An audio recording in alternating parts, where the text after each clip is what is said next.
ನ್ಯೂಸ್ಗೆ ಸ್ವಾಗತ. ನಾನು ಲಕ್ಷ್ಮಿ. ನೋಡೋಣ ಬನ್ನಿ ಇವತ್ತಿನ ಪ್ರಮುಖ ಸುದ್ದಿಗಳನ್ನ. ಮೂಡಲಗಿ ತಾಲೂಕಿನ ಗುರ್ಲಾಪುರದಲ್ಲಿ ಬೆಳಗಾವಿ ಜಿಲ್ಲೆಯ ಕಲೆ ಮತ್ತು ಸಾಂಸ್ಕೃತಿಕ ಉತ್ತೇಜನದ ಯುವ ಜನೋತ್ಸವ ಕಾರ್ಯಕ್ರಮವನ್ನು ಏರ್ಪಡಿಸಲಾಗಿತ್ತು. ಕಾರ್ಯಕ್ರಮವನ್ನು ದೀಪ ಬೆಳಗಿಸಿ ಹಾಗೂ ಡೊಳ್ಳು ಬಾರಿಸುವ ಮೂಲಕ ಗೋಕಾಕ್ನ ಲಕ್ಷ್ಮೀ ಶಿಕ್ಷಣ ಸಂಸ್ಥೆಯ ನಿರ್ದೇಶಕ ಸರ್ವೋತ್ತಮ್ ಜಾರಕಿಹೊಳಿ ಉದ್ಘಾಟಿಸಿದರು. ಜಾನಪದ ಸಾಹಿತ್ಯದಲ್ಲಿ ಸಮಾಜ ಕಟ್ಟುವ ಶಕ್ತಿ ಇದೆ. ಸರ್ವರನ್ನು ಒಂದುಗೂಡಿಸುವ ಸಾಂಸ್ಕೃತಿಕ ಪರಂಪರೆಯನ್ನ ಉಳಿಸಿ ಬೆಳೆಸುವ ಜವಾಬ್ದಾರಿ ಯುವಕರ ಕೈಯಲ್ಲಿದೆ ಎಂದು ಗೋಕಾಕ್ನ ಲಕ್ಷ್ಮೀ ಶಿಕ್ಷಣ ಸಂಸ್ಥೆಯ ನಿರ್ದೇಶಕರಾದ ಸರ್ವೋತ್ತಮ್ ಜಾರಕಿಹೊಳಿ ಹೇಳಿದರು. ಅವರು ಗುರ್ಲಾಪುರದ ಶ್ರೀ ಮಲ್ಲಿಕಾರ್ಜುನ ರಂಗಮಂಟಪದಲ್ಲಿ ನೆಹರು ಯುವ ಕೇಂದ್ರ ಬೆಳಗಾವಿ, ಕರ್ನಾಟಕ ರಾಜ್ಯ ಯುವ ಸಂಘಗಳ ಒಕ್ಕೂಟ ಬೆಳಗಾವಿ, ಜೈ ಕರ್ನಾಟಕ ಅಂಗವಿಕಲರ ಗ್ರಾಮೀಣ ಅಭಿವೃದ್ಧಿ ಸಂಘ ಹಳ್ಳೂರ್ ಹಾಗೂ ಗುರ್ಲಾಪುರ್ ವಿವಿಧ ಸಂಘಗಳ ಸಂಯುಕ್ತ ಆಶ್ರಯದಲ್ಲಿ ನಡೆದ ಬೆಳಗಾವಿ ಜಿಲ್ಲೆಯ ಕಲೆ ಮತ್ತು ಸಾಂಸ್ಕೃತಿಕ ಉತ್ತೇಜನದ ಯುವಜನೋತ್ಸವ ಕಾರ್ಯಕ್ರಮವನ್ನ ಜ್ಯೋತಿ ಬೆಳಗಿಸಿ ಡೊಳ್ಳು ಬಾರಿಸುವುದರ ಮೂಲಕ ಉದ್ಘಾಟಿಸಿ ಮಾತನಾಡಿದರು. ಎಲ್ಲಾ ಯುವಕ ಸಂಘಗಳು ಕಲಾವಿದರ ಜೊತೆಗೆ ಜಾರಕಿಹೊಳಿ ಕುಟುಂಬ ಸದಾ ಇರುತ್ತೇವೆ. ಗ್ರಾಮೀಣ ಭಾಗದ ಜಾನಪದ ಕಲೆಯನ್ನ ರಾಜ್ಯ ಮತ್ತು ರಾಷ್ಟ್ರ ಮಟ್ಟದಲ್ಲಿ ಆಯ್ಕೆಯಾಗಿ ನಮ್ಮ ಜಿಲ್ಲೆಯ ಕೀರ್ತಿಯನ್ನ ಬೆಳೆಸಬೇಕು ಎಂದರು. ಮುಖ್ಯ ಅತಿಥಿಗಳಾಗಿ ಗೋಕಾಕ್ ಕನ್ನಡ ಸಾಹಿತ್ಯ ಪರಿಷತ್ತಿನ ಮಾಜಿ ಅಧ್ಯಕ್ಷರಾದ ಬಾಲಶೇಖರ್ ಬಂದಿ ಮಾತನಾಡಿ, ನಮ್ಮ ಉತ್ತರ ಕರ್ನಾಟಕದಲ್ಲಿ ಹಲವಾರು ರೀತಿಯ ಜನಪದ ಕಲೆಗಳನ್ನು ಬೆಳೆಸುತ್ತಿರುವ ಯುವ ಸಂಘಟಕರಿಗೆ ನಮ್ಮ ಭಾಗದ ಶಾಸಕರಾದ ಬಾಲಚಂದ್ರ ಜಾರಕಿಹೊಳಿ ಅವರು ಮಾಡುವ ಸಹಾಯ ಸಹಕಾರ ನಿಜವಾಗಲೂ ಶ್ಲಾಘನೀಯವಾಗಿದೆ. ನಮ್ಮ ಮೂಲ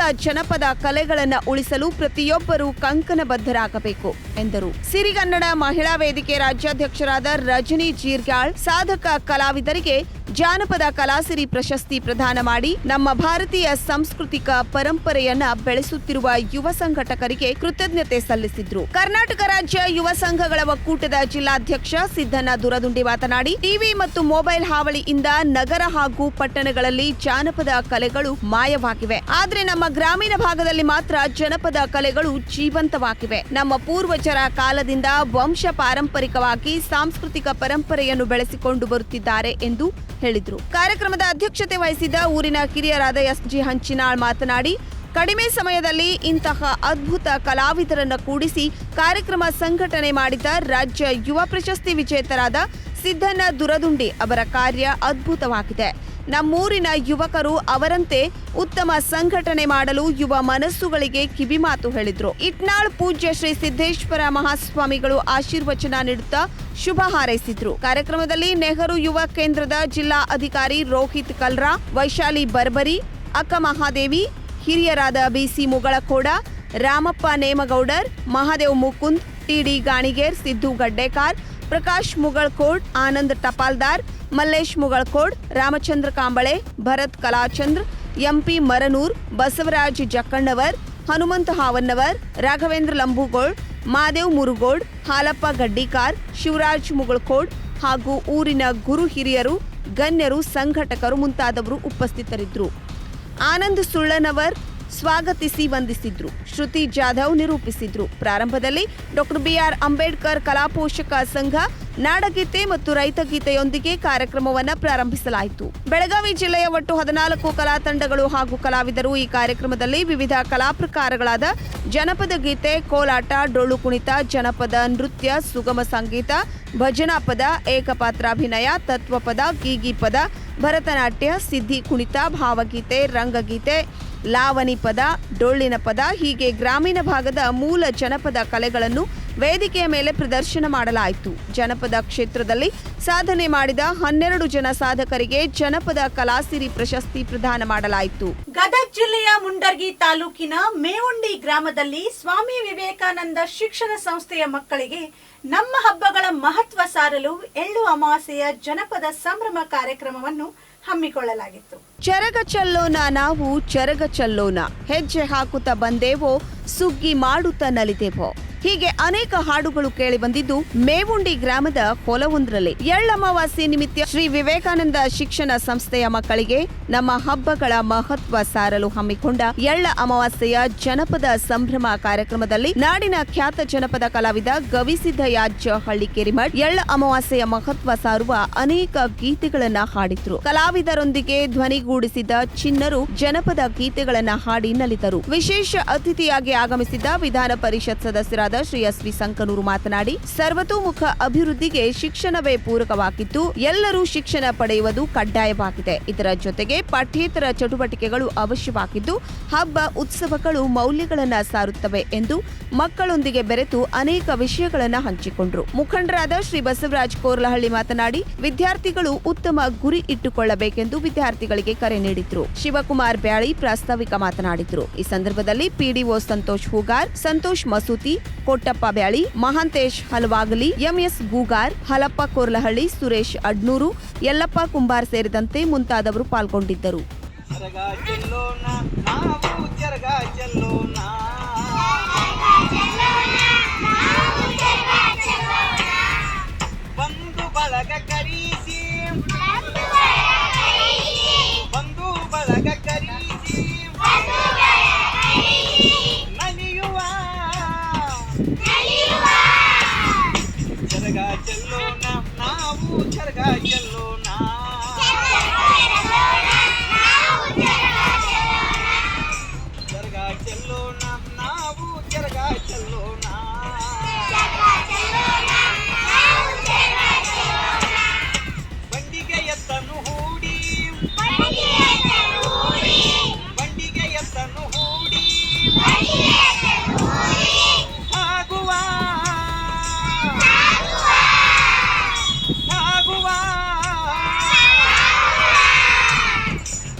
ಚಿಕ್ಕೋಡಿ ಲೋಕಸಭಾ ವ್ಯಾಪ್ತಿಯ ಶಮ್ನೆವಾಡಿ ಗ್ರಾಮದಲ್ಲಿ ಲೋಕೋಪಯೋಗಿ ಇಲಾಖೆ ವತಿಯಿಂದ ಮಂಜೂರಾದ ಸುಮಾರು 80 ಲಕ್ಷ ಮೊತ್ತದಲ್ಲಿ ಚಿಕ್ಕೋಡಿ ಇನ್ಸಲ್ಕರಂಜಿ ರಸ್ತೆಯಿಂದ ಶಮ್ನೆವಾಡಿ ಗ್ರಾಮದವರೆಗೆ 1.5 ಕಿಲೋಮೀಟರ್ ರಸ್ತೆ ಅಗಲೀಕರಣ ಮತ್ತು ಸುಧಾರಣಾ ಕಾಮಗಾರಿಗಳಿಗೆ ಚಿಕ್ಕೋಡಿ ಸಂಸದ್ ಅಣ್ಣಾ ಸಾಹೇಬ್ ಜೊಲ್ಲೆ ಚಾಲನೆ ನೀಡಿದರು.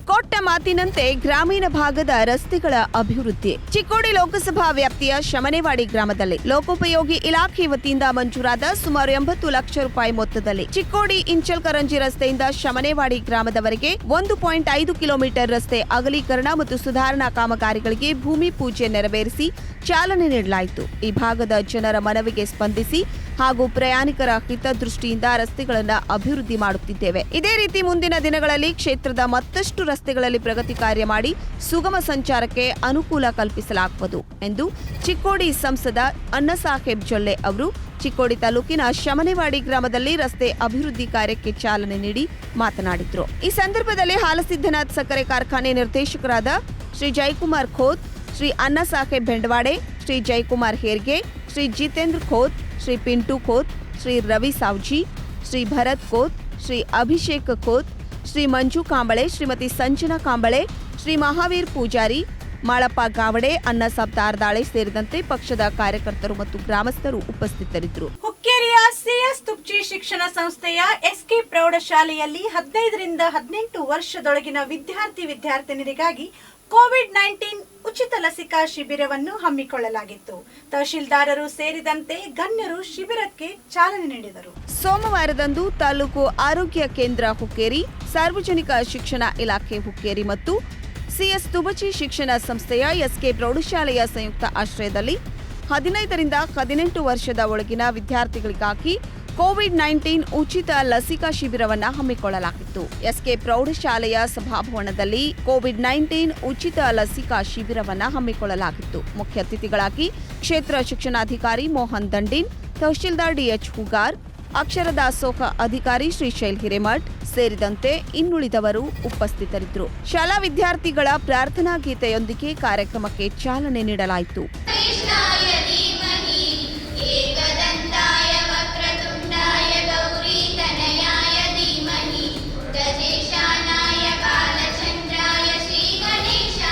ವೇದಿಕೆಯ ಮೇಲೆ ಉಪಸ್ಥಿತ ಗಣ್ಯರಿಗೆ ಗುಲಾಬಿ ಹೂ ನೀಡಿ ಸ್ವಾಗತಿಸಲಾಯಿತು. ಈ ಸಂದರ್ಭದಲ್ಲಿ ಮಾತನಾಡಿದ ತಹಶೀಲ್ದಾರರು, 15ರಿಂದ 18 ವರ್ಷದ ಒಳಗಿನ ವಿದ್ಯಾರ್ಥಿಗಳಿಗಾಗಿ ಕೋವಿಡ್-19 ಉಚಿತ ಲಸಿಕಾ ಶಿಬಿರವನ್ನ ಏರ್ಪಡಿಸಲಾಗಿದೆ. ಕೊರೋನಾ ರೂಪಾಂತರಿ ಒಮಿಕ್ರಾನ್ ವಿರುದ್ಧ ಹೋರಾಡಲು ಲಸಿಕೆಯನ್ನ ನೀಡಲಾಗುತ್ತಿದೆ. ಎಲ್ಲ ವಿದ್ಯಾರ್ಥಿಗಳು ಶಿಬಿರದ ಸದುಪಯೋಗ ಪಡೆದುಕೊಳ್ಳುವಂತೆ ಕರೆ ನೀಡಿದ್ರು. ಇವತ್ತು ನಮಗೆಲ್ಲ ಗೊತ್ತಿದ್ದ ಹಾಗೆ ನಾವು ಪ್ರಪಂಚದಲ್ಲೇ ಒಮಿಕ್ರಾನ್ ಅನ್ನುವಂತಹ ಮೂರನೇ ಒಂದು ಕೊರೋನಾದ ಪರಿವರ್ತಿತ ತಳಿಯ ವಿರುದ್ಧ ನಾವು ಹೋರಾಟ ಮಾಡ್ತೇವೆ. ಈ ಸಂದರ್ಭದಲ್ಲಿ ಏನು ನಿನ್ನೆದೇ ಇನ್ಸಿಡೆಂಟ್ ನಾವು ಗಮನಿಸಿದಾಗ ನಿನ್ನೆ ಸುಮಾರು 1,000ಕ್ಕಿಂತ ಜಾಸ್ತಿ ಕೇಸ್ಗಳು ಕರ್ನಾಟಕದಲ್ಲಿ ರಿಪೋರ್ಟ್ ಆಗಿದ್ದವು. 6 ಡೆತ್ ಕೂಡ ಆಗಿದೆ. ಆ ನಿಟ್ಟಿನಲ್ಲಿ ನಮ್ಮ expert committee World Health Organization ಅವರ ಡೈರೆಕ್ಷನ್ಸ್ ಪ್ರಕಾರ ಯಾವ ಒಬ್ಬ ವಿದ್ಯಾರ್ಥಿ 2007 ತಿಂಗಳು ಯಾವುದಾದ್ರೂ ಇರಲಿ, ಜನವರಿಯಿಂದ ಡಿಸೆಂಬರ್ವರೆಗೆ ಯಾವುದಾದ್ರೂ ತಿಂಗಳು ಇರಲಿ, 2007 ಅಥವಾ ಅದಕ್ಕಿಂತ ಮುಂಚೆ ಹುಟ್ಟಿದ್ರೆ ಅವರಿಗೆ ವ್ಯಾಕ್ಸಿನೇಷನ್ ಮಾಡುವಂತ ಇದೊಂದು ಹೊಸ ಪ್ರೋಗ್ರಾಮ್ ಅನ್ನು ನಾವು 18 ವರ್ಷವರೆಗಿಂತ ಜಾಸ್ತಿ ಇದ್ದವರಿಗೆ ಆಲ್ರೆಡಿ ನಾವು ಲಸಿಕೆಯನ್ನ ಕೊಟ್ಟಿದ್ದೀವಿ. ತಮಗೆಲ್ಲ ಗೊತ್ತಿರಬೇಕು, ಹುಕ್ಕೇರಿ ತಾಲೂಕಿನಲ್ಲಿ ಮೊದಲನೇ ಡೋಸಲ್ಲಿ ನಾವು ಸುಮಾರು 100%ಗಿಂತ ಜಾಸ್ತಿ ವ್ಯಾಕ್ಸಿನೇಷನ್ ಅನ್ನು ನಾವು ಮಾಡಿದ್ದೀವಿ. ಅದಕ್ಕೆ ಹೆಲ್ತ್ ಡಿಪಾರ್ಟ್ಮೆಂಟ್ ಅಲ್ಲಿ ನಮ್ಮ DHO ಸಾಹೇಬರು, ನರ್ಸಣ್ಣವರು ಸಾಹೇಬರು ಹಾಗೂ ಅವರ ಎಲ್ಲ ಸಿಬ್ಬಂದಿಗಳಿಗೆ ನಾವು ಅಭಿನಂದನೆಗಳನ್ನು ಸಲ್ಲಿಸ್ತೀವಿ. ಅದಲ್ಲದೆ 2ನೇ ಡೋಸಲ್ಲಿ ಕೂಡ ನಾವು ಸುಮಾರು 85% ವರೆಗೆ ನಾವು ಸಾಧನೆಯನ್ನು ಮಾಡಿದ್ದೀವಿ. ಇನ್ನು 3ನೇ ಕೆಲಸವಾಗಿ ಈಗ ಏನು ಈ ಸಂದರ್ಭದಲ್ಲಿ ಮಾತನಾಡಿದ ಕ್ಷೇತ್ರ ಶಿಕ್ಷಣಾಧಿಕಾರಿ ಮೋಹನ್ ದಂಡಿನ್ ರವರು 15ರಿಂದ 18 ವರ್ಷದ ಒಳಗಿನ ವಿದ್ಯಾರ್ಥಿನಿಯರು ಕಡ್ಡಾಯವಾಗಿ ವ್ಯಾಕ್ಸಿನೇಷನ್ ಮಾಡಿಸಿಕೊಳ್ಳುವಂತೆ ಕರೆ ನೀಡಿದರಲ್ಲದೆ ವೈದ್ಯಕೀಯ ಸಿಬ್ಬಂದಿಗಳಿಗೆ ಅಭಿನಂದನೆ ಸಲ್ಲಿಸಿದರು. ಪ್ರೌಢಶಾಲೆ ಮತ್ತು ಪದವಿ ಪೂರ್ವ ಶಾಲೆಯಲ್ಲಿ ವ್ಯಾಸಂಗ ಮಾಡತಕ್ಕಂಥ 15 ವರ್ಷ ಮೇಲ್ಪಟ್ಟು ಮತ್ತು 18 ವರ್ಷದ ವಿದ್ಯಾರ್ಥಿಗಳಿಗೆ ಕೋವಿಡ್ ವ್ಯಾಕ್ಸಿನೇಷನ್ ನೀಡತಕ್ಕಂಥ ಒಂದು ಕಾರ್ಯಕ್ರಮ ಇವತ್ತು ಆರಂಭ ಮಾಡಿದ್ದೇವೆ. ಇದರ ಮೂಲ ಉದ್ದೇಶ ನಮ್ಮ ವಿದ್ಯಾರ್ಥಿಗಳನ್ನ ಕೋವಿಡ್ ರೋಗದಿಂದ ರಕ್ಷಣೆ ಮಾಡತಕ್ಕಂಥ ಒಂದು ಕೆಲಸವನ್ನು ನಾವು ಮಾಡ್ತಾ ಇದ್ದೇವೆ. ಆ ಪ್ರಯುಕ್ತವಾಗಿ ಇವತ್ತು ತಾಲೂಕು ಮಟ್ಟದ ಈ ಒಂದು ಕಾರ್ಯಕ್ರಮಕ್ಕೆ ಚಾಲನೆ ನೀಡಿದ ಮಾನ್ಯ ತಹಶೀಲ್ದಾರ್ ಅವರಿಗೆ, ಮಾನ್ಯ ತಾಲೂಕು ಪಂಚಾಯತ್ ಇಒ ಅವರಿಗೆ, ನಮ್ಮ ಪುರಸಭೆಯ ಸದಸ್ಯರಾದ ಮುರಳಿ ಅವರಿಗೆ, ನಮ್ಮ ವೈದ್ಯಕೀಯ ಕುರ್ಚಿಯವರಿಗೆ, ಅವರಿಗೆ ಹಾಗೂ ನಮ್ಮ ಎಲ್ಲ ಇಲಾಖೆಯ ಅಧಿಕಾರಿಗಳಿಗೆ, ಶಾಲೆಯ ಎಲ್ಲ ಶಿಕ್ಷಕರಿಗೆ ಮತ್ತು ಪತ್ರಿಕಾ ಮಾಧ್ಯಮದ ಮಿತ್ರರಿಗೆ ನಾವು ವಂದಿಸುತ್ತಾ ವಿದ್ಯಾರ್ಥಿಗಳು ಸಹಕಾರದಿಂದ ಯಾವುದೇ ಭಯ ಪಡದೆ ಕೋವ್ಯಾಕ್ಸಿನ್ ಸರ್ಕಾರಿ ಆಸ್ಪತ್ರೆಯ ವೈದ್ಯ ಸಿಬ್ಬಂದಿಗಳು ವಿದ್ಯಾರ್ಥಿನಿಯರಿಗೆ ಕೋವಿಡ್ ವ್ಯಾಕ್ಸಿನೇಷನ್ ಮಾಡಿದ್ರು.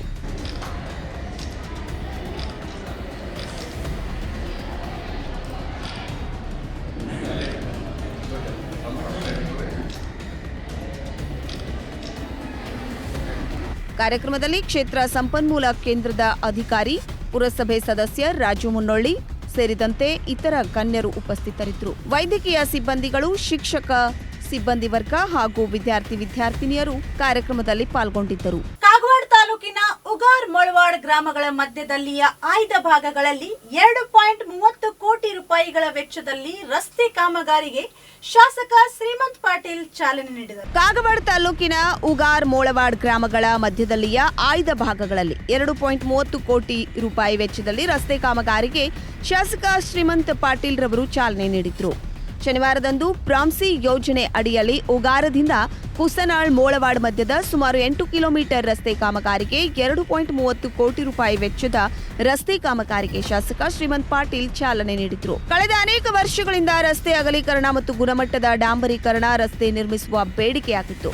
ಇದನ್ನ ಗಮನದಲ್ಲಿ ತೆಗೆದುಕೊಂಡು ಶಾಸಕ ಶ್ರೀಮಂತ್ ಪಾಟೀಲ್ ಅವರು ಸರ್ಕಾರದ ಪ್ರಾನ್ಸ್ ಯೋಜನೆ ಅಡಿಯಲ್ಲಿ ಅನುದಾನ ಮಂಜೂರು ಮಾಡಿಸಿಕೊಂಡು ಕಾಮಗಾರಿಗೆ ಪೂಜೆ ಸಲ್ಲಿಸುವ ಮೂಲಕ ಚಾಲನೆ ನೀಡಿದರು. ಶಾಸಕ ಶ್ರೀಮಂತ್ ಪಾಟೀಲ್ ಅವರು ಮಾತನಾಡಿ, ಕಳೆದ ಹಲವು ವರ್ಷಗಳಿಂದ ರಸ್ತೆ ನಿರ್ಮಿಸಬೇಕೆಂದು ಸಾರ್ವಜನಿಕರಿಂದ ಬೇಡಿಕೆಯಾಗಿತ್ತು. ಸಾರ್ವಜನಿಕ ಜನದಟ್ಟಣೆ ಇದ್ದ ಉಗಾರ್, ಕುಸನಾಳ್ ಮತ್ತು ಮೋಳವಾಡ್ ಗ್ರಾಮದ ಬಳಿ ರಸ್ತೆ ಅಗಲೀಕರಣ ಮಾಡುವುದು, ಅಪಘಾತವಾಗುವ ತಿರುವುಗಳಲ್ಲಿ ಹಾಗೂ ಸೇತುವೆಗಳಿದ್ದ ಸ್ಥಳದಲ್ಲಿ ರಸ್ತೆ ಅಗಲೀಕರಣ ಮಾಡುವ ಯೋಜನೆ ಇದಾಗಿದೆ ಎಂದರು. ಲೋಕೋಪಯೋಗಿ ಇಲಾಖೆ ವತಿಯಿಂದ ಈ ಕಾಮಗಾರಿ ನಡೆಯುತ್ತಿದ್ದು, ಅಭಿಯಂತರ ಜೆಎ ಹಿರೇಮಠ್ ಅವರು ಈ ಕ್ಷೇತ್ರದಲ್ಲಿ ತಮ್ಮ ಇಲಾಖೆಯಿಂದ ಹಲವಾರು ಉತ್ತಮ ಗುಣಮಟ್ಟದ ರಸ್ತೆಗಳನ್ನು ಮಾಡಿದ್ದಾರೆ. ಅದೇ ರೀತಿ ಈ ರಸ್ತೆಯನ್ನು ಮಾಡುತ್ತಾರೆ ಎಂದರು. ಗುತ್ತಿಗೆದಾರ ಬಾಪು ಸಾಹೇಬ್ ಜಾಧವ್ ಅವರು ಉತ್ತಮ ರೀತಿಯಲ್ಲಿ ಕಾಮಗಾರಿ ನಿರ್ಮಿಸುತ್ತಾರೆಂದು ಶಾಸಕ ಶ್ರೀಮಂತ್ ಪಾಟೀಲ್ ಹೇಳಿದರು. ಇದು ಉಗಾರ್ ಬುದ್ರೂಪ್ನಿಂದ ಮುಳವಾಡವರೆಗೆ 2.5 ಕೋಟಿದು ನಾವೊಂದು ರೋಡ್ ಸ್ಯಾಂಕ್ಷನ್ ಮಾಡ್ತಿದ್ವಿ. ಇದು ಆಕ್ಸಿಡೆಂಟ್ ಸ್ಪಾಟ್ ಎಲ್ಲೆಲ್ಲ ಅಂದ್ರೆ ಬ್ಲ್ಯಾಕ್ ಸ್ಪಾಟ್ ಅದಿದ್ದು ನಾವು. ಬ್ಲ್ಯಾಕ್ ಸ್ಪಾಟ್ ಅಂದರೆ ಆ ಆಕ್ಸಿಡೆಂಟ್ ಪ್ರೋನ್ ಝೋನ್ ಎಲ್ಲದವು ಅಲ್ಲಿ ರೋಡ್ ಅಗಲ್ ಮಾಡೋದು, ಮತ್ತು ಎಲ್ಲೆಲ್ಲಿ ಅದು ಸಿ ಡಿ ವರ್ಕ್ ಮಾಡಿರ್ತಾರೋ ಅದು ಅಗಲ್ ಕಡಿಮೆ ಇರ್ತೈತಿ, ಅದು ಸಿ ಡಿ ವರ್ಕ್ ಕೂಡ ಸರಿಯಾಗಿ ಮಾಡಿ ಅಗಲ್ ಮಾಡೋದು. ಮತ್ತು ಎಲ್ಲೆಲ್ಲಿ ಊರು ಇರ್ತಾವೆ ಊರಲ್ಲಿ ಅಲ್ಲಿ ಟ್ರಾಫಿಕ್ ಹೆಚ್ಚಿರ್ತದೆ, ಜಾಮಿಂಗ್ ಆಗಿ ಪ್ರಾಬ್ಲಮ್ ಬರ್ತಾವತ್ರಿ, ಅಲ್ಲಿ ಕೂಡ ರೋಡ್ ಅಗಲ್ ಮಾಡೋದು. ಅಂದರೆ ಈ ಆಕ್ಸಿಡೆಂಟ್ ಕಡಿಮೆ ಮಾಡೋ ಸಲುವಾಗಿನ ಈ ಸ್ಕೀಮ್ ಐತಿ. ಅದರಲ್ಲಿ 2 ಕೋಟಿ ನಮಗೆ ಸ್ಯಾಂಕ್ಷನ್ ಕೊಟ್ಟರು. ಇಲ್ಲಿ ಅದಕ್ಕೆ ಈ ರೋಡ್ ನಾವು ಮಾಡ್ತಾ ಇದ್ದೀವಿ. ಇಲ್ಲಿ ಉಗಾರದಲ್ಲಿ ನಾವು 7.5 ಮೀಟರ್ ಅಗಲಿಟ್ಟಿದ್ದೀವಿ. ಅಲ್ಲಿ 3.5 ಮೀಟರ್ ರೋಡ್ ಇದ್ರೂ ಕೂಡ ಇಲ್ಲಿ 7.5 ಮಾಡ್ತೀವಿ. ಅಲ್ಲಿ 2 ಊರಾಗ ಸಣ್ಣವರಾಗ 5 ಮೀಟರ್ ಅಗಲಿಟ್ಟಿದ್ದೀವಿ. 5.5 ಅಂದ್ರೆ ಅಡ್ಡಾಡ್ಲಾಕ ಜಾಮಿಂಗ್ ಆಗಂಗಿಲ್ಲ, ಯಾವ ಆಕ್ಸಿಡೆಂಟ್ ಆಗಂಗಿಲ್ಲ. ಮತ್ತು ಈಗಾಗಲೇ ನಾವು ಅವ್ರಿಗೆ ಇನ್ಸ್ಟ್ರಕ್ಷನ್ ಕೊಟ್ಟಿದ್ದೀವಿ, ಅದೇನು ಸ್ಪೆಸಿಫಿಕೇಷನ್ ಐತಿ ಅದ್ರ ಪ್ರಕಾರ ಕೆಲಸ ಆಗಬೇಕು, ಅದರಲ್ಲಿ ಏನೂ ತೊಂದರೆ ಆಗಬಾರ್ದು. ಒಂದೇನೈತಿ ಕಾಂಟ್ರಾಕ್ಟ್ ತಗೋತಾರೋ ಅವ್ರಿಗೂ ಪ್ರಾಫಿಟ್ ಗಳಿಸೋ ಅವ್ರ ಇಂಟೆನ್ಷನ್. ಅಥಣಿ PLD ಬ್ಯಾಂಕಿನ ಅಧ್ಯಕ್ಷ ಶೀತಲ್ಗೌಡ ಪಾಟೀಲ್, ಗ್ರಾಮ ಪಂಚಾಯಿತಿ ಅಧ್ಯಕ್ಷ ಅಣ್ಣಗೌಡ ಪಾಟೀಲ್, ಅಪ್ಪಸಾಬ್ ಚೌಗುಲೆ ಕಾಮಗಾರಿಗೆ ಪೂಜೆ ನೆರವೇರಿಸಿದ್ರು. ಗುತ್ತಿಗೆದಾರ ಬಾಹು ಸಾಹೇಬ್ ಜಾಧವ್ ಇವರಿಂದ ಅತಿಥಿಗಳಿಗೆ ಸನ್ಮಾನಿಸಲಾಯಿತು. ಇಂಜಿನಿಯರ್ ಆದ JA ಹಿರೇಮಠ್ ಇವರು ಶಾಸಕರಿಗೆ ರಸ್ತೆ ಕಾಮಗಾರಿಯ ಬಗ್ಗೆ ವಿವರವಾದ ಮಾಹಿತಿ ನೀಡಿದ್ರು.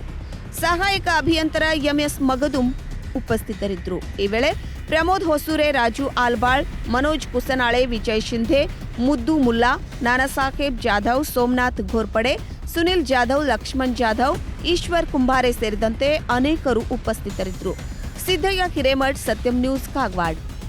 ಕಾಗವಾಡ ತಾಲೂಕಿನ ಉಗಾರ್ ಮಾಜಿ ಶಾಸಕ ರಾಜು ಕಾಗೆ ಇವರಿಂದ ಐನಾಪುರ ಪಟ್ಟಣ ಪಂಚಾಯಿತಿಗೆ ನಡೆದ ಚುನಾವಣೆಯಲ್ಲಿ ನೂತನವಾಗಿ ಆಯ್ಕೆಗೊಂಡ ಕಾಂಗ್ರೆಸ್ ಸದಸ್ಯರಿಗೆ ಸನ್ಮಾನ ಸಮಾರಂಭವನ್ನು ಆಯೋಜಿಸಲಾಗಿತ್ತು. ಇತ್ತೀಚೆಗೆ ಸ್ಥಳೀಯ ಸಂಸ್ಥೆಗಳಿಗೆ ನಡೆದ ಚುನಾವಣೆಯಲ್ಲಿ ಕಾಗವಾಡ ತಾಲೂಕಿನ ಐನಾಪುರ ಪಟ್ಟಣ ಪಂಚಾಯಿತಿಗೆ ನಡೆದ ಚುನಾವಣೆಯಲ್ಲಿ 19 ಸ್ಥಾನಗಳಲ್ಲಿ 13 ಕಾಂಗ್ರೆಸ್ ಪಕ್ಷದ ಸದಸ್ಯರು ಚುನಾಯಿತಗೊಂಡಿದ್ದಾರೆ. ಇವರಿಗೆ ಮಾಜಿ ಶಾಸಕ ರಾಜು ಕಾಗೆ ಅವರು ಸನ್ಮಾನಿಸಿ ಅಭಿನಂದಿಸಿದ್ರು. ಶನಿವಾರದಂದು ಉಗಾರದ ಮಾಜಿ ಶಾಸಕರ ನಿವಾಸದಲ್ಲಿ ಚುನಾಯಿತ ಸದಸ್ಯರಿಗೆ ಸನ್ಮಾನ ಸಮಾರಂಭ ನೆರವೇರಿಸಿದ್ರು. ಮಾಜಿ ಶಾಸಕ ರಾಜು ಕಾಗೆ ಸದಸ್ಯರಿಗೆ ಸನ್ಮಾನಿಸಿ ಮಾತನಾಡಿ, ಬಿಜೆಪಿ ಪಕ್ಷದ ದುರಾಡಳಿತ ಬೇಸತ್ತು ಗ್ರಾಮೀಣ ಮಟ್ಟದಲ್ಲಿ ಜನರು ಕಾಂಗ್ರೆಸ್ ಪಕ್ಷದತ್ತ ಒಲವು ತೋರುತ್ತಿರುವುದು ಕಂಡುಬಂದಿದೆ. ಇತ್ತೀಚೆಗೆ ರಾಜ್ಯದಲ್ಲಿ ನಡೆದ ಪುರಸಭೆ, ಪಟ್ಟಣ ಪಂಚಾಯತ್ ಚುನಾವಣೆಗಳಲ್ಲಿ ಕಾಂಗ್ರೆಸ್ ಸದಸ್ಯರುಗಳನ್ನ ಮಹಾಜನತೆ ಬೆಂಬಲಿಸಿದ್ದಾರೆ. ಇದನ್ನು ಕಂಡರೆ ಬರುವ 2023ರ ಸಾರ್ವತ್ರಿಕ ಚುನಾವಣೆಯ ದಿಕ್ಸೂಚಿಯಾಗಿದ್ದು ರಾಜ್ಯದಲ್ಲಿ ಕಾಂಗ್ರೆಸ್ ಪಕ್ಷ ಅಧಿಕಾರಕ್ಕೆ ಬರುವುದು ಗ್ಯಾರಂಟಿ ಎಂದರು. ಐನಾಪುರ್ ಉಗಾರ್ ಮತದಾರರಿಗೆ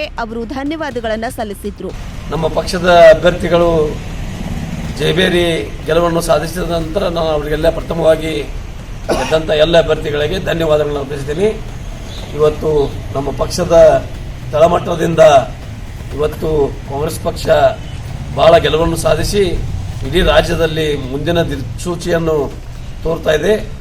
ಇವತ್ತು ಯಾವುದೇ ಪರಿಸ್ಥಿತಿಯಲ್ಲಿ 2023 ಚುನಾವಣೆಯಲ್ಲಿ ನೂತನ ಸದಸ್ಯ ಸಂಜಯ್ ಭಿರಡಿ ಅವರು ಮಾತನಾಡಿ, ಐನಾಪುರದ ಮತದಾರರು ಕಾಂಗ್ರೆಸ್ ಪಕ್ಷದ ಪರ ಮತ ನೀಡಿ ಅಧಿಕಾರ ನೀಡಿದ್ದಾರೆ. ನಾವೆಲ್ಲ ಸದಸ್ಯರು ಪಕ್ಷಭೇದ ಮರೆತು ಜನಪರ ಸೇವೆ ಮಾಡುತ್ತೇವೆ ಎಂದು ಹೇಳಿ ಕಾಂಗ್ರೆಸ್ ಪಕ್ಷದ ರಾಜ್ಯ ಹಾಗೂ ಜಿಲ್ಲೆಯ ಮುಖಂಡರು ಮತ್ತು ಮಾಜಿ ಶಾಸಕ ರಾಜು ಕಾಗೆ ನಮ್ಮ ಬೆಂಬಲಕ್ಕೆ ನಿಂತು ಗೆಲುವಿಗೆ ಶ್ರಮಿಸಿದರು. ಇವರಿಗೆ ಧನ್ಯವಾದ ತಿಳಿಸಿದರು. ನಮ್ಮ ಪಟ್ಟಣ ಪಂಚಾಯತ್ ಚುನಾವಣೆಯಲ್ಲಿ ನಮ್ಮ ಐನಾಪುರ ಕಾಂಗ್ರೆಸ್ ಪಕ್ಷದ 19 ಅಭ್ಯರ್ಥಿಗಳಲ್ಲಿ 13 ಅಭ್ಯರ್ಥಿಗಳು ಗೆಲುವು ಸಾಧಿಸಿ ಅತಿ ದೊಡ್ಡ ಪ್ರಮಾಣದ ಬಹುಮತವನ್ನು ಪಡೆಯಲಿಕ್ಕೆ ನಮ್ಮ ರಾಜು ಅಣ್ಣ ಅವರ ನಾಯಕತ್ವನೇ ಕಾರಣ ಹಾಗೂ ನಮ್ಮ ರವಿ ಅಣ್ಣ ಅವರ ಒಂದು ಹಿಂದಿನ ಶ್ರಮ ಕಾರಣ. ಆದ್ದರಿಂದ ನಮ್ಮ ಎಲ್ಲ ಪಟ್ಟಣ ಪಂಚಾಯಿತಿ ಸದಸ್ಯರ ಪರವಾಗಿ ಹಾಗೂ ಐನಾಪುರ ಸಮಗ್ರ ನಾಗರಿಕರ ಪರವಾಗಿ ನಮ್ಮ ನಾಯಕತ್ವವನ್ನು ವಹಿಸಿರುವಂಥ ರಾಜು ಅಣ್ಣ ಅವರಿಗೆ ಅನಂತ ಧನ್ಯವಾದಗಳು. ಐನಾಪುರ ಪಟ್ಟಣ ಪಂಚಾಯಿತಿಗೆ ನೂತನವಾಗಿ ಆಯ್ಕೆಗೊಂಡ ಸದಸ್ಯರುಗಳಾದ ಸಂಜಯ್ ಭಿರಡಿ, ಪ್ರವೀಣ್ ಗಾನಿಗೇರ್, ಅರುಣ್ ಗಾನಿಗೇರ್, ಸಂಜಯ್ ಕುಚನೂರೆ, ಕುಮಾರ್ ಜೈಕರ್, ಪ್ರಕಾಶ್ ನಿಡೋನಿ, ಧರೆಪ್ಪ ಹರಳೆ, ರಾಜು ಹರಳೆ, ಸರೋಜಿನಿ ಗಾನಿಗೇರ್, ಜಯಶ್ರೀ ಹರಳೆ, ಕಸ್ತೂರಿ ಮಡಿವಾಳೆ, ರತ್ನವ್ವ ಮಾದರ್, ಲಕ್ಷ್ಮವ್ವ ಅಡಿಸೇರಿ, ಅದರಂತೆ ಶೇಡ್ಬಾಳ್ ಪಟ್ಟಣ ಪಂಚಾಯಿತಿಗೆ ಆಯ್ಕೆಯಾದ ರೇಣುಕಾ ತುಕಾರಾಮ್ ಹೊನ್ಕಾಂಬ್ಳೆ, ಅನಿಲ್ ಮಾನ್ಗಾವೆ ಇವರಿಗೆ ರಾಜು ಕಾಗೆ ಸನ್ಮಾನಿಸಿದ್ರು. ಸಿದ್ದಯ್ಯ ಹಿರೇಮಠ್, ಸತ್ಯಂ ನ್ಯೂಸ್, ಕಾಗವಾಡ್. ಮುಗಳಕೋಡ್ ಪಟ್ಟಣದ ಪುರಸಭೆ ಚುನಾವಣೆಯಲ್ಲಿ 23 ಸ್ಥಾನಗಳ ಪೈಕಿ 13 ಸ್ಥಾನಗಳಲ್ಲಿ ಬಿಜೆಪಿ ಜಯಬೇರಿ ಬಾರಿಸಿದ್ದು ಪಕ್ಷದ ವರಿಷ್ಠರಲ್ಲಿ ಹಾಗೂ ಬಿಜೆಪಿ ಕಾರ್ಯಕರ್ತರಲ್ಲಿ ಸಂತಸ ತಂದಿದ್ದು ಪಟ್ಟಣದಲ್ಲಿ ವಿಜಯೋತ್ಸವ ಆಚರಿಸಲಾಯಿತು. ಮುಗಳಖೋಡ್ ಪಟ್ಟಣದ ಪುರಸಭೆ ಚುನಾವಣೆಯಲ್ಲಿ 23 ಸ್ಥಾನಗಳ ಪೈಕಿ 13 ಸ್ಥಾನಗಳಲ್ಲಿ ಬಿಜೆಪಿ ಜಯಭೇರಿ ಬಾರಿಸಿದ್ದು ಪಕ್ಷದ ವರಿಷ್ಠರಲ್ಲಿ ಮತ್ತು ಬಿಜೆಪಿ ಕಾರ್ಯಕರ್ತರಲ್ಲಿ ಸಂತಸ ತಂದಿದ್ದು ಈ ಕುರಿತು ಪಟ್ಟಣದಲ್ಲಿ ವಿಜಯೋತ್ಸವ ಆಚರಿಸಲಾಯಿತು. ತುರುಸಿನಿಂದ ಜರುಗಿದ ಪುರಸಭೆ ಚುನಾವಣೆಯಲ್ಲಿ ಭಾರತೀಯ ಜನತಾ ಪಕ್ಷ 23 ಸ್ಥಾನಗಳಲ್ಲಿ 13 ಸ್ಥಾನಗಳನ್ನು ತನ್ನದಾಗಿಸಿಕೊಂಡು ಬಹುತೇಕ ಆಡಳಿತ ನಡೆಸುವುದು ಖಚಿತವಾಗಿದೆ.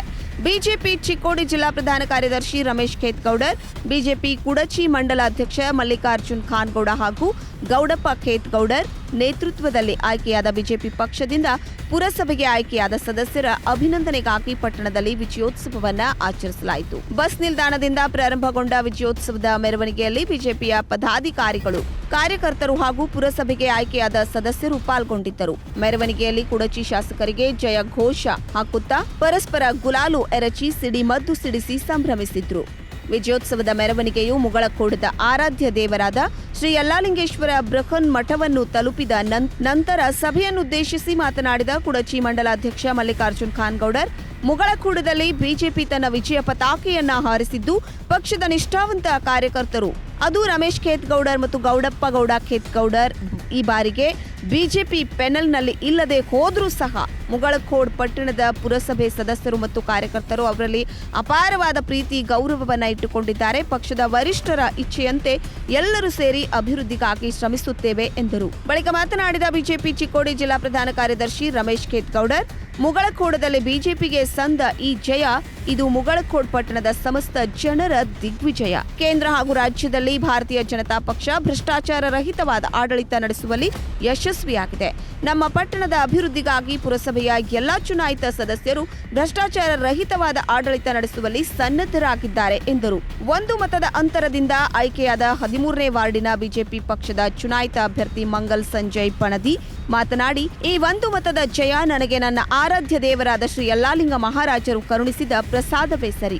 ನನ್ನ ವಾರ್ಡ್ನ ಜನರ ಏಳಿಗೆಗಾಗಿ ಶ್ರಮಿಸುತ್ತೇನೆ ಎಂದರು. ಈ ಸಂದರ್ಭದಲ್ಲಿ ಮಾರುತಿ ಶೇಗುನ್ಸಿ, ಕರೆಪ್ಪ ಮಂಟೂರ್, ಮಹಾದೇವ್ ಶೇಗುನ್ಶಿ, ಮಹಾಂತೇಶ್ ಯರಡತಿ, ಮಂಗಲ್ ಪಣದಿ ಸೇರಿದಂತೆ ಬಿಜೆಪಿಯ ಎಲ್ಲ ಪದಾಧಿಕಾರಿಗಳು, ಕಾರ್ಯಕರ್ತರು ಹಾಗೂ ಮುಗಳಖೋಡ್ ಪಟ್ಟಣದ ಮತದಾರರು ಹಾಜರಿದ್ದರು. ರಮೇಶ್ ಖೇತ್ಗೌಡ್ರು ಹಾಗೂ ಗೌಡಪ್ಪ ಅಲಗೋಡು ಇವರು ಬಿಜೆಪಿಯಲ್ಲಿ ಈ ಬಾರಿ ಒಂದು ಮತ ಆಯ್ಕೆ ಒಳಗೆ ಇಲ್ಲ. ಇದರಿಂದ ಬಿಜೆಪಿಯಲ್ಲಿ ಯಾವ ರೀತಿ ವಾತಾವರಣ ಸೃಷ್ಟಿಯಾಗಬಹುದು ಮತ್ತು ಇದ್ರ ಬಗ್ಗೆ ನೀವು ಹೇಳಕ್ಕೆ ಏನು ಇಷ್ಟಪಡ್ತೀರಿ?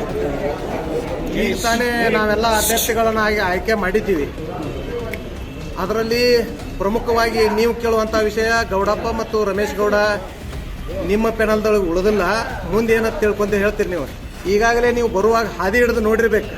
ಅವರಿಗೆ ಜನಬೆಂಬಲ, ಜನಾಶೀರ್ವಾದ ಈಗೂ ಐತಿ, ಮುಂದೂ ಇರ್ತೈತಿ. ಅವ್ರನ್ನ ಕರ್ಕೊಂಡನ ನಾವು ಪಕ್ಷ ಸಂಘಟನೆ ಒಳಗೆ ತೊಡ್ಕೊಂಡಿದ್ದೀವಿ. ಈ ಮುಂದೂ ಕೂಡ ಆ ಪಕ್ಷ ಸಂಘಟನೆ ಒಳಗೆ ಅವ್ರನ್ನ ತೊಡಗಿಸ್ಕೊಂಡನ ಮುಂದುವರಿತೀವಿ ಅನ್ನೋ ಮಾತನ್ನು ಈ ಸಂದರ್ಭದಲ್ಲಿ ಹೇಳೋಕೆ ಇಚ್ಛೆ ಪಡ್ತೀನಿ. 13ನೇ ವಾರ್ಡ್ನ ST ಒಂದು ಕೆಟಗರಿಯಲ್ಲಿ ಆಯ್ಕೆಯಾಗಿದ್ದೀರಿ. ಅದು ಒಂದೇ ಒಂದು ಹೋಟ್ನಿಂದ ಆಯ್ಕೆಯಾಗಿದ್ದೀರಿ. ಏನು ಹೇಳೋಕ್ಕೆ ಇಷ್ಟಪಡ್ತೀರಿ? ನನ್ನ ಹೆಸರು ಮಂಗಲ್ ಸಂಜೀವ್ ಪಣದಿ ಅಂತ.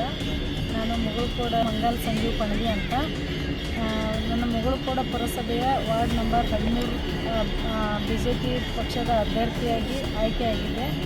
ಅದು ನಾನು ಪರಿಶಿಷ್ಟ ಪಂಗಡ ಮಹಿಳೆಯಾಗಿ ಪಾರ್ಟಿಸಿಪೇಟ್ ಮಾಡೀನಿ. ಅದಕ್ಕೆ ನನಗೆ ನನ್ನ ಮತದಾರರು ನಾನು ಒಂದೇ ಒಂದು ಮತದಿಂದ ನಾನು ಅಂತರದಿಂದ ಗೆದ್ದಿದ್ದೀನಿ ಅಂದರೆ ಅದು ನನ್ನ ನಮ್ಮ ಮುಗಳಖೋಡ ಸುಕ್ಷೇತ್ರವಾದ ಯಲ್ಲಾಲಿಂಗ ಅಪ್ಪವರ ಆಶೀರ್ವಾದದಿಂದ ನನ್ನ ಈ ಗೆಲುವು ಅಂತ ಹೇಳಕ್ಕೆ ಇಷ್ಟಪಡ್ತೀನಿ.